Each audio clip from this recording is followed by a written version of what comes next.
Berjumpa lagi dengan Albara. Kita lanjutkan cerita budak bayangan. Jangan lupa share, like, komen dan subscribe. Budak bayangan bab 1351 waspadai versi masa depan dari diri Anda yang membawa hadiah. Dosa penghiburan. Kata-kata ini jelas merupakan bagian dari mantra hantu di Estuariki. Sunni menatap mereka lekat-lekat, merasakan campuran aneh antara kebingungan, rasa ingin tahu, dan ketakutan. Apa maksudnya ini? Bergeser sedikit, dia melihat ke arah pedang hantu. Penampakan itu berdiri dalam bayang-bayang, dengan ekspresi bosan dan kesal. Sunni sudah begitu terbiasa ditemani oleh dosa penghiburan, pertama dalam bentuk suara tanpa tubuh, kemudian dalam bentuk sosok yang samar-samar, dan akhirnya dalam bentuk refleksi sempurna dari dirinya sendiri, sehingga dia jarang menaruh perhatian pada hal itu akhir-akhir ini. Tapi hantu pedang itu sama sekali tidak baik hati atau tidak berbahaya. Faktanya, dia adalah makhluk yang jahat dan berbahaya, muncul dari bisikan Dasmon yang menakutkan dan dimaksudkan untuk membuat pengguna pedang menjadi gila. Fakta bahwa kewarasan Sunni masih utuh, atau lebih tepatnya, agak utuh, hanya karena ketahanan mentalnya yang luar biasa dan ketahanannya terhadap serangan pikiran. Kebanyakan manusia sudah berubah menjadi orang gila karena Gyokjian.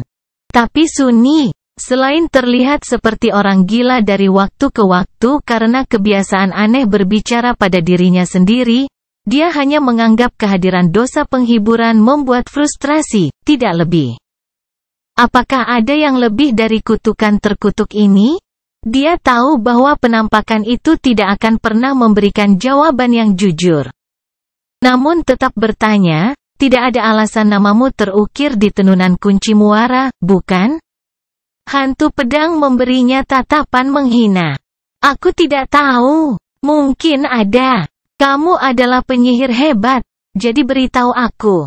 Sunni menarik napas dalam-dalam. Kamu menyimpan banyak rahasia akhir-akhir ini, ya?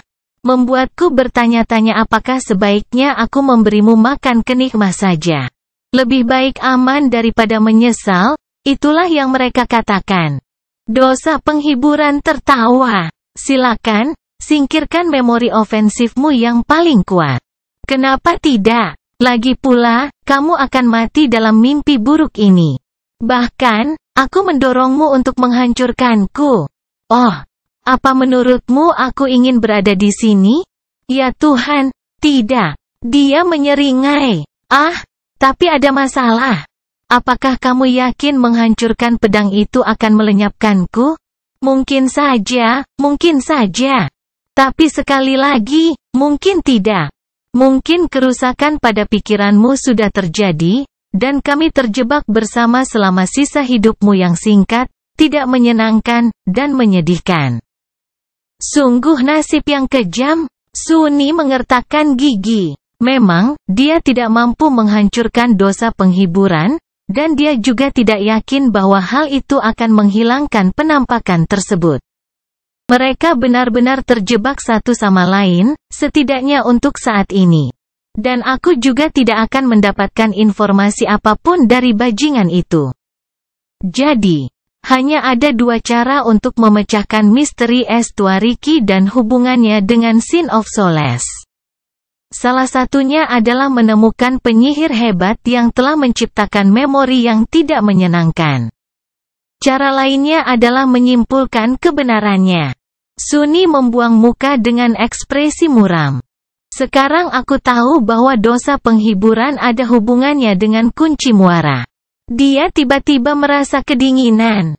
Setelah memasuki mimpi buruk dan menemukan bahwa dia entah bagaimana memiliki memori tertinggi, Sunni membuat beberapa teori tentang bagaimana memori itu bisa berakhir di laut jiwa miliknya. Salah satunya adalah ular jiwa telah membunuh makhluk mimpi buruk besar di dunia nyata. Alasan lainnya adalah Sunni sendirilah yang menciptakan Estuariki jauh di masa depan. Namun entah bagaimana menerimanya di masa sekarang karena sifat aneh dari sungai besar. Dan sekarang setelah dia mengetahui fakta-fakta tertentu dan mengetahui bahwa nama dosa penghiburan telah terpatri dalam jalinan memori yang tidak dapat dijelaskan. Kecurigaan yang mengerikan semakin sulit untuk disangkal. Melihat ke bawah, Sunny perlahan mengepalkan tangannya. Itu dia, pangeran gila. Dia pasti orang yang menciptakan kunci muara. Memikirkan kata-kata ini saja sudah membuatnya bergidik. Tapi teori itu terlalu menarik untuk dibuang. Sunny sudah curiga bahwa memori misterius itu diciptakan oleh versi dirinya yang akan datang. Dia juga curiga pangeran gila adalah salah satu kemungkinan masa depannya. Jadi, bukankah masuk akal untuk berasumsi bahwa versi masa depan dirinya yang menciptakan Estuariki adalah pangeran gila? Nama dosa penghiburan terukir di tenunan. Rangkaian esensi bayangan yang menyeramkan, sifat kunci yang tidak dapat dijelaskan, dan kata-kata aneh yang menggambarkannya. Jawabannya adalah terlupakan. Pasti dia. Berapa banyak penenun yang bisa membuat benang dari sari bayangan? Sunny yakin akan hal itu. Lalu, apa sebenarnya maksudnya? Jika kekejian itu benar-benar menciptakan kunci muara, apakah itu membuktikan kalau Sunny benar-benar menghuni tubuh salah satu dari 6 tulah?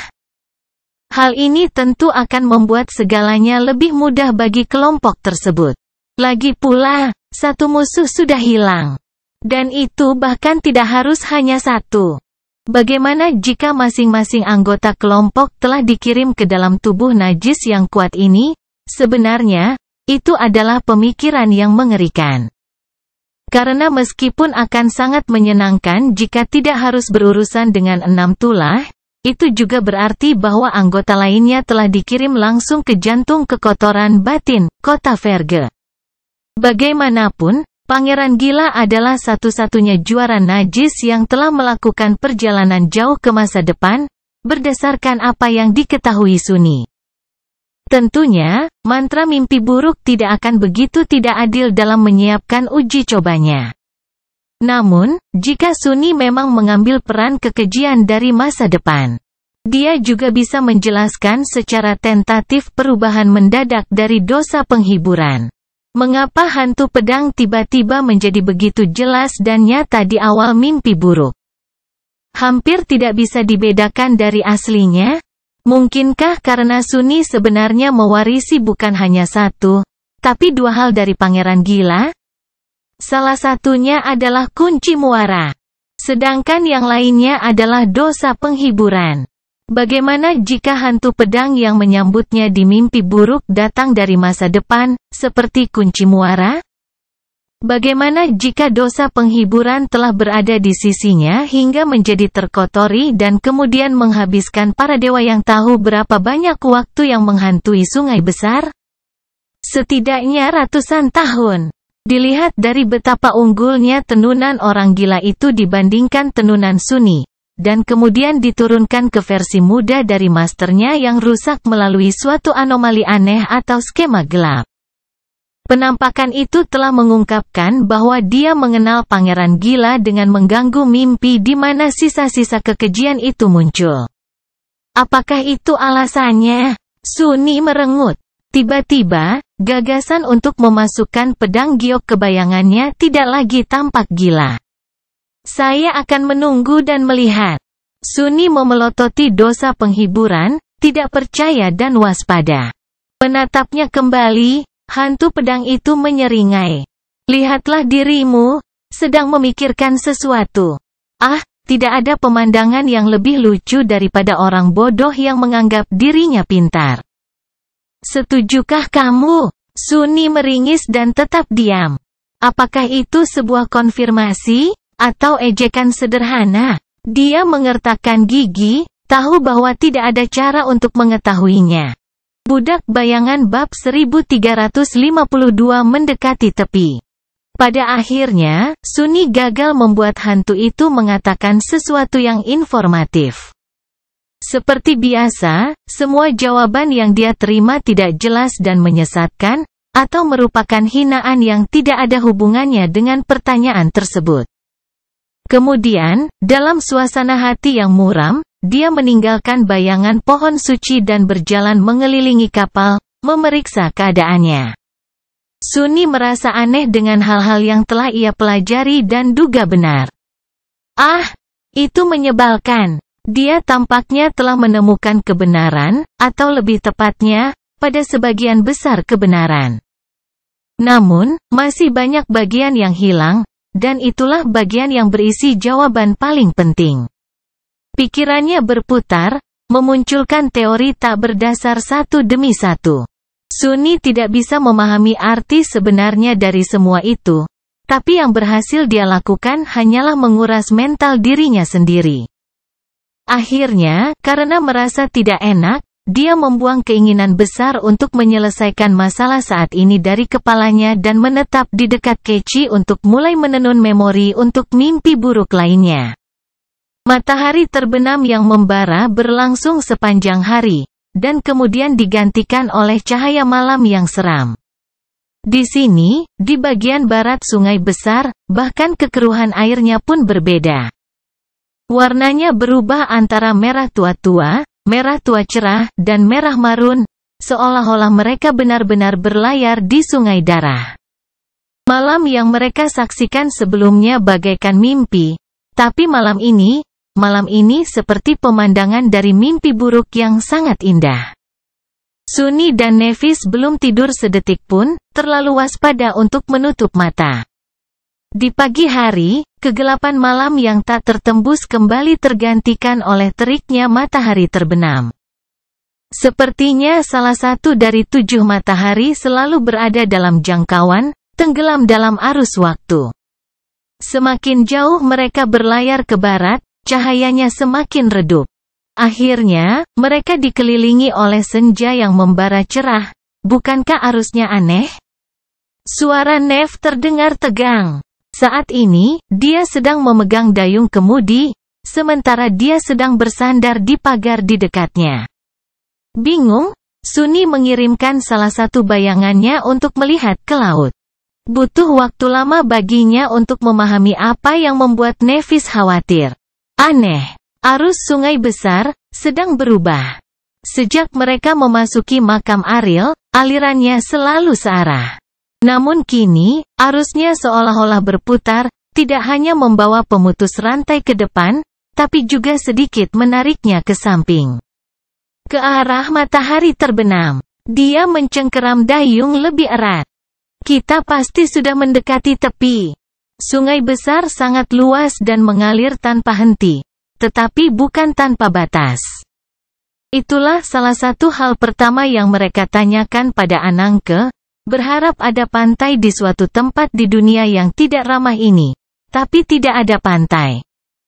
Sebaliknya, sungai besar dibatasi dari barat dan timur, dari senja dan fajar, sebagaimana orang sungai menyebut arah ini, tetapi merupakan jurang gelap tak berdasar. Seolah-olah sungai itu tidak mengalir melalui kehampaan, tertahan di kehampaan oleh kekuatan iblis ketakutan. Jadi, yang ada hanyalah tepian, bukan pantai. Air terjun yang sangat besar dan tak henti-hentinya di mana air waktu tumpah ke dalam jurang dan menghilang ke dalam kegelapan tanpa batas. Berlayar mendekati tepian sama saja dengan bunuh diri. Mereka belum mencapai perairan yang benar-benar berbahaya, jika tidak. Arusnya pasti telah menarik pemutus rantai menuju jurang dengan kekuatan yang ganas. Tetapi perubahan halus pada arah aliran air menunjukkan bahwa tepiannya sudah tidak terlalu jauh.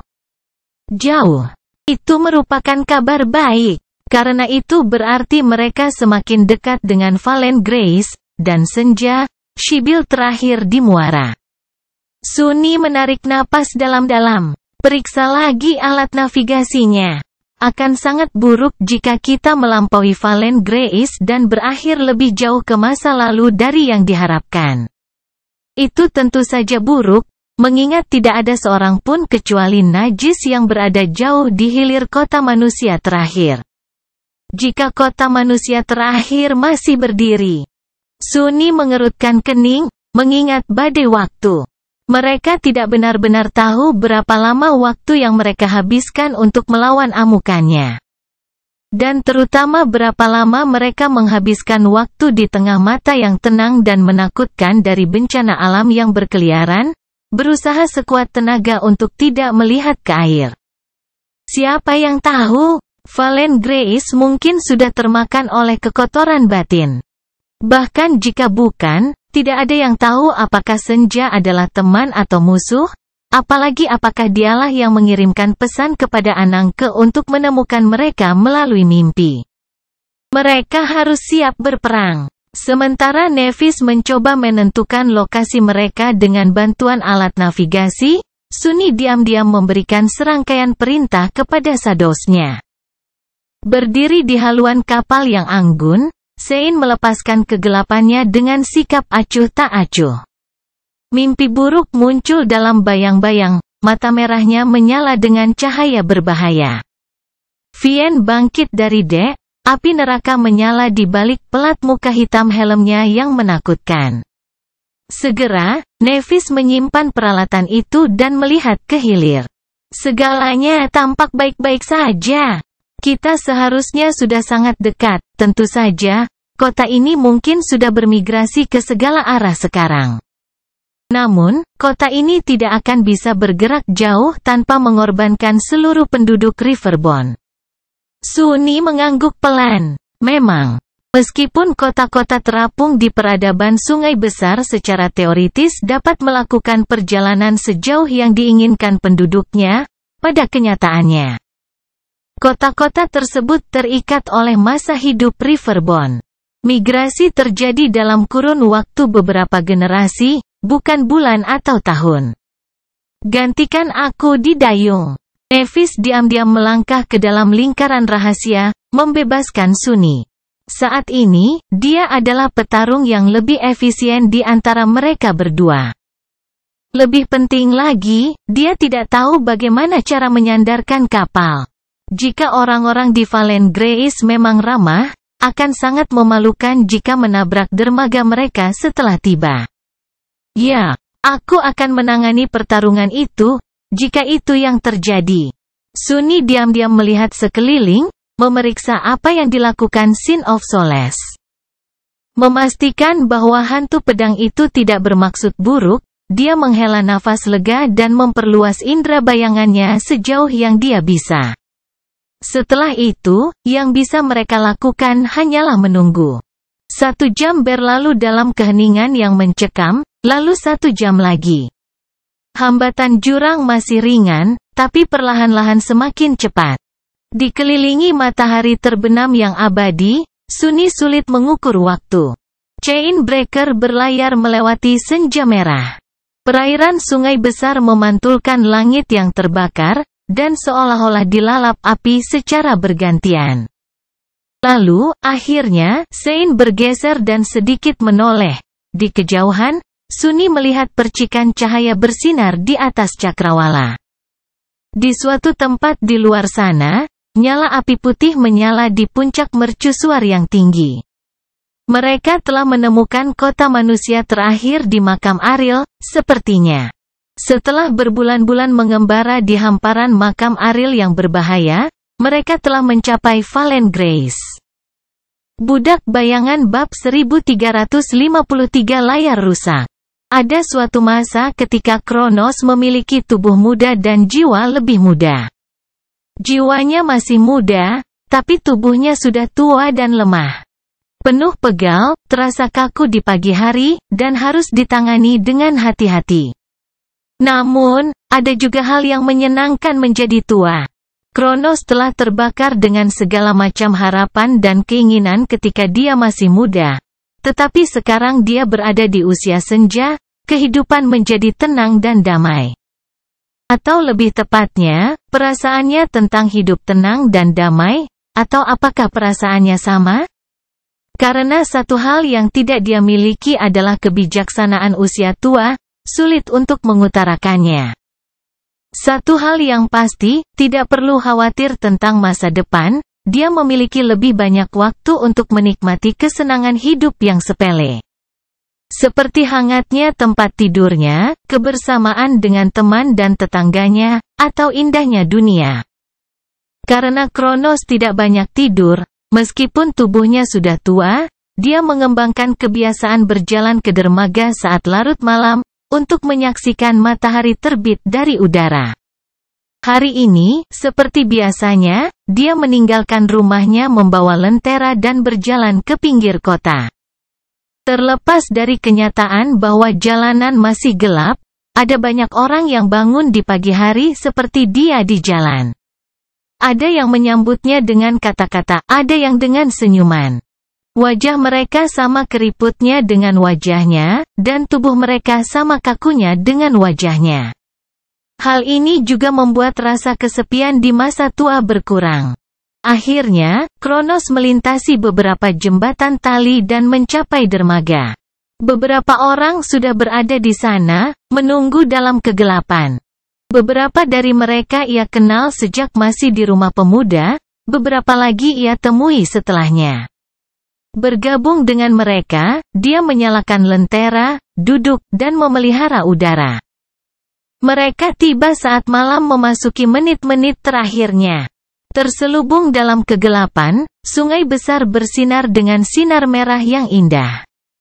Lalu, perlahan, cahayanya semakin terang.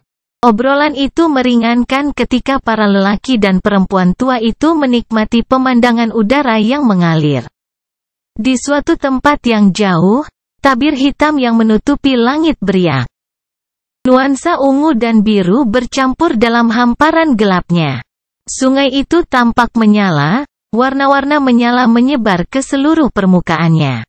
Lalu, akhirnya, matahari terbit dari kedalamannya, mewarnai dunia dalam sejuta warna merah.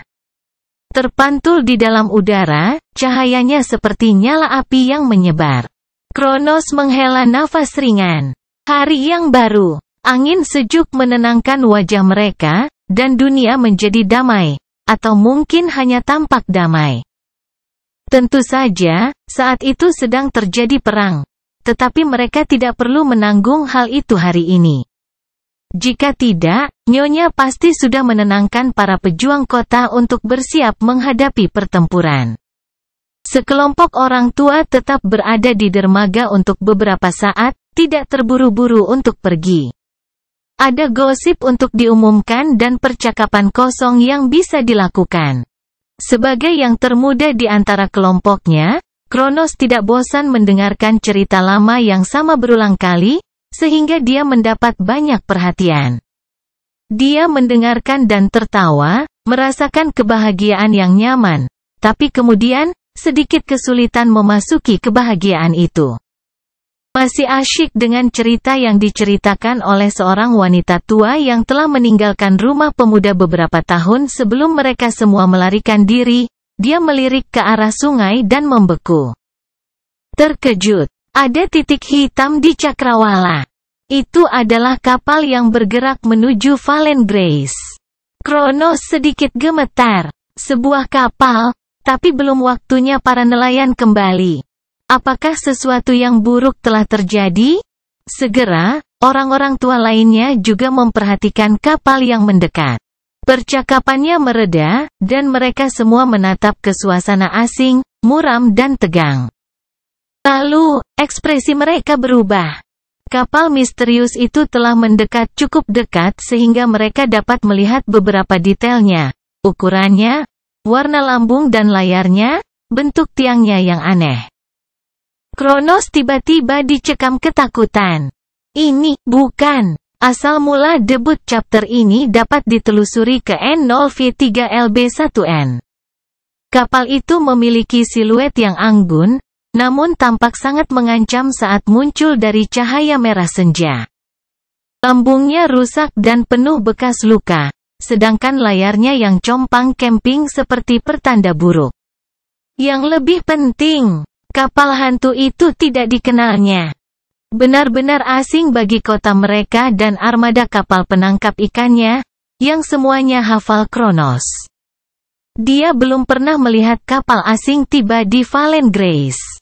Mereka pernah menerima tamu di masa lalu, ketika orang tuanya masih muda, tapi waktu itu sudah lama berlalu.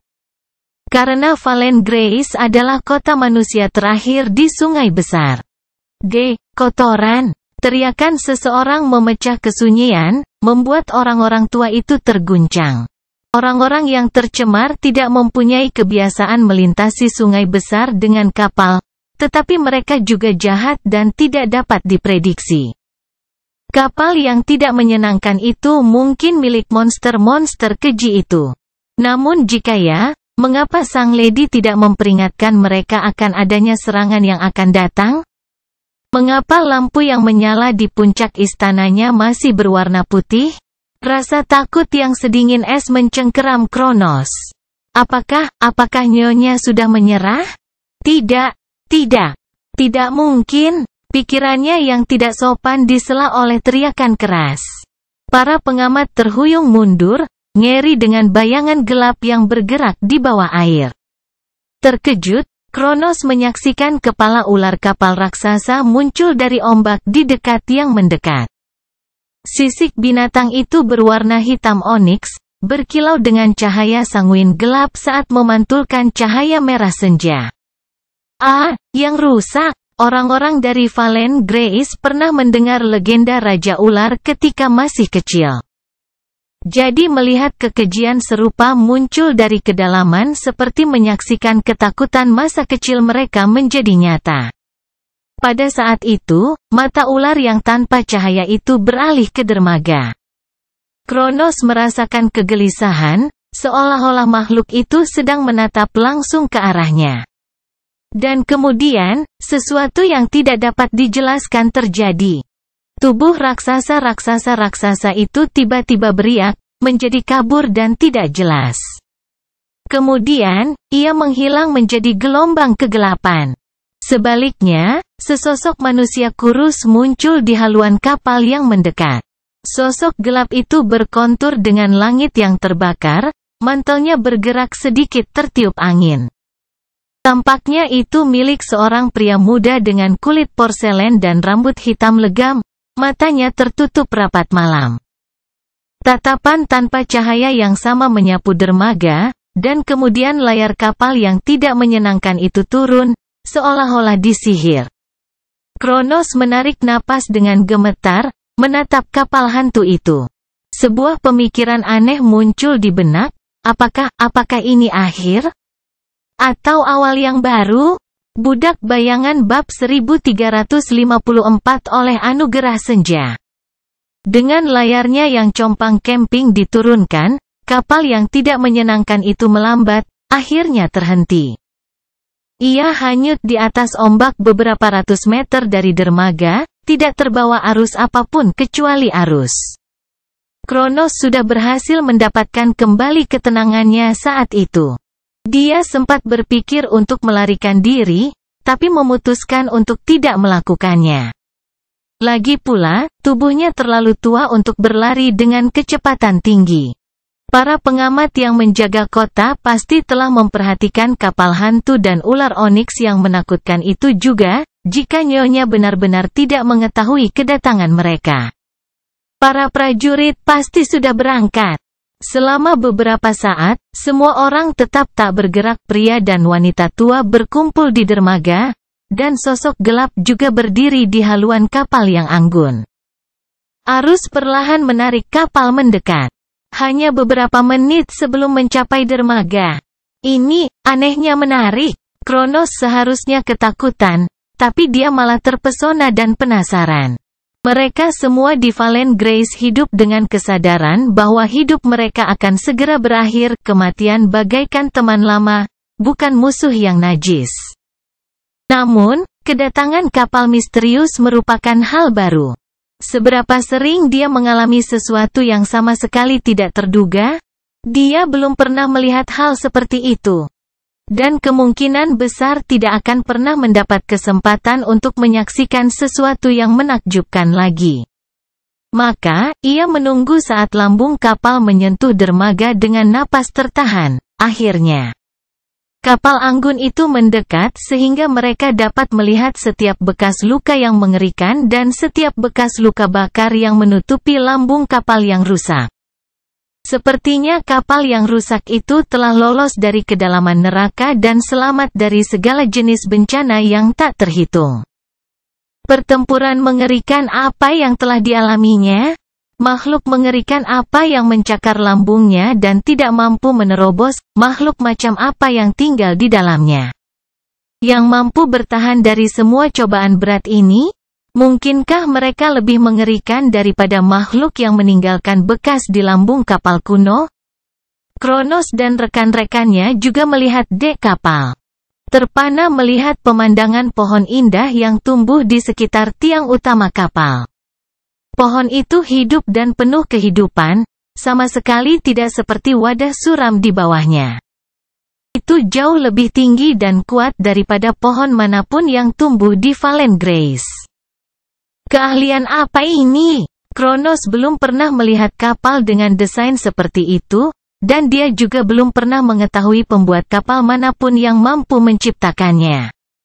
Garis-garis kapal hantu itu anggun, tapi asing. Detail kecil dari konstruksinya tidak seperti apapun yang dibangun oleh manusia sungai. Mereka juga sangat berbeda dari cara manusia senja membangun sesuatu, sebelum mereka dimusnahkan oleh najis. Kapal hantu itu tampak kuno dan misterius, seperti segala sesuatu yang diturunkan dari orang luar. Tiba-tiba, Kronos merasakan kegembiraan yang menggembirakan. Apakah orang-orang ini? Kapal dengan mulus mendekati dermaga dan berhenti tepat di sampingnya, haluannya dengan lembut menyentuh tempat tambatan. Saat manusia di Valen Grace menyaksikan dalam keheningan yang tercengang, 4 sosok melompat dari deknya ke kayu yang lapuk. Ada 2 manusia di depan. Jika mereka benar-benar manusia, dan bukan dewa. Kronos tiba-tiba merasa sulit bernapas. Yang pertama adalah pemuda langsing yang mengenakan mantel gelap, wajah porselennya tenggelam dalam bayang-bayang. Matanya yang tanpa cahaya bagaikan 2 genangan kegelapan yang tak terduga, dingin dan menusuk. Ada mahkota logam hitam di kepalanya, berbentuk menyerupai ular yang berputar. Yang lainnya adalah seorang wanita muda jangkung dengan rambut perak dan mata abu-abu yang tenang, mengenakan tunik putih. Wajahnya seperti patung, cantik dan jauh. Dia juga mengenakan sebuah mahkota, yang cerah dan dihiasi dengan 1 permata yang bersinar. Saat dia muncul, seolah-olah cahaya ke-7 matahari menjadi sedikit lebih terang. Kronos merasakan sesuatu bergerak di dalam hatinya, dan untuk sesaat, jiwanya diliputi oleh kerinduan yang dalam dan tidak dapat dijelaskan. Keduanya seperti siang dan malam, misterius dan indah. 2 lainnya seperti monster. Salah satunya adalah seorang ksatria menjulang tinggi yang sepertinya diukir dari oniks, baju besinya yang anggun rumit dan menakutkan. Yang lainnya seperti raksasa yang ditempa dari baja hitam, dengan nyala api yang menyala-nyala di kedalaman matanya yang ganas. Ada sesuatu yang bersembunyi di balik bayang-bayang juga. Kehadiran mengerikan yang terasa sulit dipahami sekaligus menakutkan. Semua orang menatap orang asing itu, merasa takut, kagum, dan heran. Setelah beberapa saat hening, pemuda bermahkota ular itu maju selangkah dan berbicara dalam bahasa yang familiar. Suaranya bergema di seberang dermaga, "Kami datang dari masa depan yang jauh untuk mencari Valen Grace. Benteng terakhir masyarakat sungai. Kami tidak bermaksud jahat, kecuali Anda menyakiti kami." Saat itu, Kronos menjadi yakin akan kecurigaannya. Mereka pasti. Dengan jantung berdebar kencang, dia melangkah maju dan bertanya dengan suara gemetar, "Tuanku, kamu. Apakah kamu anak-anak penenun?" Pemuda itu meliriknya, membuat Kronos menggigil di bawah tatapan tajamnya. Sedikit keterkejutan muncul di mata tanpa cahaya itu, tapi kemudian menghilang, digantikan oleh sesuatu yang menyerupai kepuasan. "Memang, kami mengubah bintang dan tanpa matahari, anak penenun. Kata-katanya seperti ledakan bagi pria dan wanita tua yang berkumpul di dermaga. Ketakutan mereka lenyap, dan sebaliknya, senyuman cerah menyinari wajah keriput mereka. Tentu saja, itu mereka. Seperti yang diramalkan Nona, puji Nona. Kronos juga tidak bisa menahan senyuman di wajahnya. Ah, aku pasti sudah pikun. Kenapa aku tidak menyadarinya lebih awal? Dia ragu-ragu sejenak, lalu membungkuk dalam-dalam dan berbicara. Mencoba membuat suaranya terdengar serius alih-alih kagum dan bersemangat, merupakan kehormatan bagi kami untuk bertemu dengan Anda. Kami menyambut Anda di Valen Grace, para tamu yang terhormat. Kemudian, dia menegakkan tubuh dan menambahkan dengan hormat, Nyonya Senja telah menunggumu sejak lama sekali. Budak Bayangan bab 1355 Anugerah yang jatuh. Tidak, aku pastinya tidak sedang membayangkannya. Orang-orang ini aneh. Warga Valen Grace memang memandang Sunny dengan lucu. Lelaki tua lemah di depannya tersenyum dengan campuran aneh antara kegembiraan dan teror, sama seperti orang-orang lanjut usia lainnya yang bertemu mereka di dermaga. Mereka secara bersamaan terlalu bersemangat dan terlalu takut, seperti sekelompok remaja yang baru pertama kali bertemu dengan seorang idola.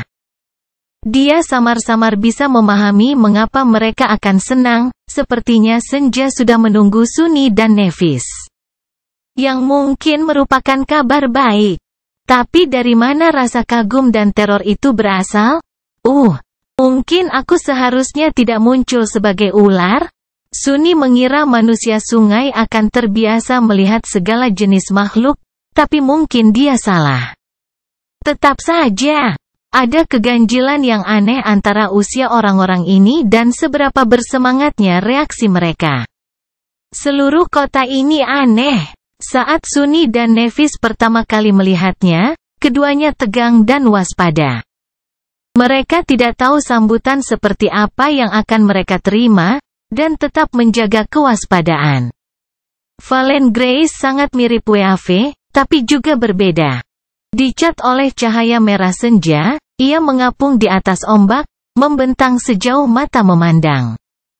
Kota ini jauh lebih besar daripada kota pengikut Weaver yang menyedihkan, dan juga lebih berkembang, terasa seperti tempat dengan akar yang lebih dalam.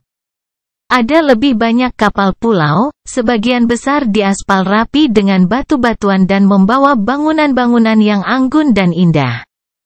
Pulau-pulau tersebut dihubungkan oleh jembatan tali, dengan kanal-kanal lebar di bawahnya.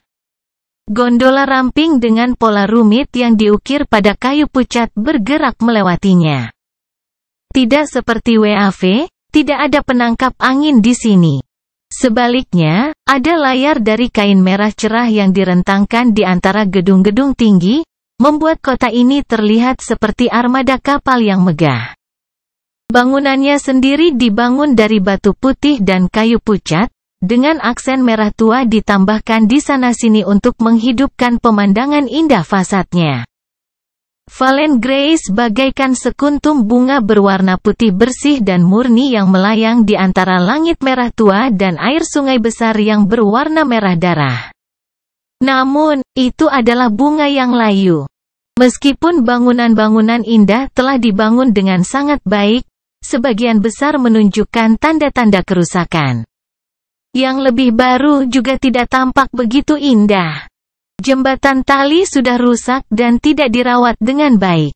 Layar berwarna merah tua itu mungkin pernah tampak indah sekali. Namun sekarang kainnya telah pudar, permukaannya dipenuhi tambalan dan tanda-tanda perbaikan darurat. Yang paling mencolok dari semuanya, jalanan kota terlalu sepi. Dari apa yang Sunny tahu, separuh bangunan itu tidak berpenghuni, berdiri terbengkalai dan kosong. Rasanya sangat salah. Bagaimanapun, dia dibesarkan di NKSJ. Di kota yang dikelilingi oleh penghalang pertahanan, ruang angkasa sangatlah berharga. Dan karena tidak cukup ruang untuk berkeliling, orang-orang seperti dia dikutuk di pinggiran kota. Bahkan di sana pun, kekosongan tidak ditoleransi. Ditambah lagi, satu-satunya orang yang terlihat hanyalah pria dan wanita tua ini. Di mana para pelautnya? Di mana para prajuritnya? Di manakah orang yang bangkit? Mengapa pemutus rantai diizinkan mendekati kota tanpa ditemui oleh penjaganya? Sunni merasa situasinya sangat aneh. Yah, setidaknya mereka tidak menyerang kita. Itu merupakan kekhawatiran bagi Nevis dan dia. Itulah sebabnya dia terjun ke dalam air seperti seekor ular. Dia menatap lelaki tua itu, mencoba memahami mengapa penduduk setempat tampak semakin pucat seiring berjalannya waktu. Kemudian, sambil menggelengkan kepalanya dalam hati, dia menghela nafas dan berkata, "Itu bagus, kalau begitu. Kami juga sudah sangat menantikan pertemuan dengan Lady Das. Mungkin mereka akhirnya akan menerima jawaban dari Sibyl terakhir di muara."